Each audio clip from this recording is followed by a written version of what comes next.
ओम श्री सद्गुरुदेवाय नमो नमः।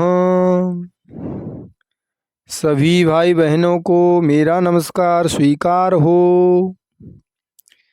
तो देखिए, वीडियो को पहले आपको लाइक नहीं करना है और न ही चैनल को सब्सक्राइब करना है। सबसे पहले वीडियो को सुनें और समझें। इसके बाद में वीडियो पसंद आए तो लाइक करें और चैनल को सब्सक्राइब करें, क्योंकि वेदांत से संबंधित जो भी वीडियो हम यूट्यूब पर भेजेंगे वह सर्वप्रथम आपके पास आ सके, उसका नोटिफिकेशन आपको मिल सके। तो देखिए, आज का विषय है कि वेदांत क्या है। तो देखिए, वेदांत का शाब्दिक अर्थ है वेद प्लस अंत। इस दुनिया में 4 वेद हैं, ऋग्वेद, यजुर्वेद, सामवेद और अथर्ववेद। इन 4 वेदों में 1,00,000 मंत्र हैं। इनमें से 80,000 मंत्र कर्म कांड के हैं, 16,000 मंत्र उपासना कांड के हैं अर्थात भजन ध्यान के हैं, और इनमें से 4,000 मंत्र ज्ञान कांड के हैं। इन 4,000 मंत्रों में से भी जो मंत्र ब्रह्म विद्या का उपदेश करते हैं, आत्म विद्या का उपदेश करते हैं, अध्यात्म विद्या को जनाते हैं, मैं और आत्मा की एकता का बोध कराने वाले जो मंत्र हैं, उन्हीं को वेदांत कहा जाता है। इसी को पराविद्या भी कहते हैं, इसी को उपनिषद विद्या भी कहते हैं। तो इसका मतलब हुआ कि वेदों का जो अंतिम भाग है उसी को वेदांत कहते हैं। और इसका एक दूसरा भी अर्थ है कि वेद शब्द विद धातु से बना है। विद का अर्थ होता है जानना, अर्थात ऐसी विद्या जिसे जान लेने के बाद, सुन लेने के बाद, हृदयंगम कर लेने के बाद, अंतःकरण में धारण कर लेने के बाद कुछ भी जानना बाकी नहीं रहता, कुछ भी पाना बाकी नहीं रहता, उसे वेदांत कहते हैं। अर्थात जो अंतिम जानकारी है, जिसके बाद अब कोई भी जानकारी शेष नहीं है, उसी को वेदांत कहते हैं। तो देखिए, आगे हम वेदांत के बारे में विचार करते हैं। तो मैं कहता हूँ कि इस धरती पर वेदांत के अलावा उद्धार करने वाला कोई दर्शन ही नहीं है। अध्यात्म विद्या ही एकमात्र विद्या है। यह न स्वर्ग जाने की विद्या है और न ही नरक जाने की विद्या है। यह पुण्य की विद्या भी नहीं है।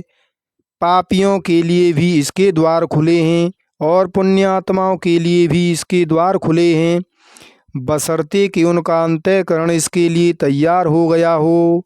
मांस खाने वाले को भी बोध हो जाएगा, लेकिन ऐसे मूर्खों को बोध नहीं होगा जो इस विद्या का आदर नहीं करते हैं।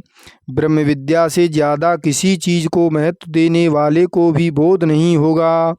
यह अद्वितीय विद्या है, यह सर्वोपरि विद्या है, यही उपनिषद विद्या है।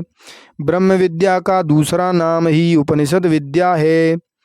त्वं त्वौपनिषदं पुरुषं पृच्छामि, अर्थात उपनिषदों ने ही इस विद्या को समाज में प्रचलित किया है। अध्यात्म विद्या के मूल ग्रंथ वेद और उपनिषद हैं। इन ग्रंथों का अध्ययन करने के बाद इनके सिद्धांतों का हिंदी, गुरमुखी, संस्कृत, उर्दू, फारसी या किसी अन्य भाषा में उपदेश किया जा सकता है।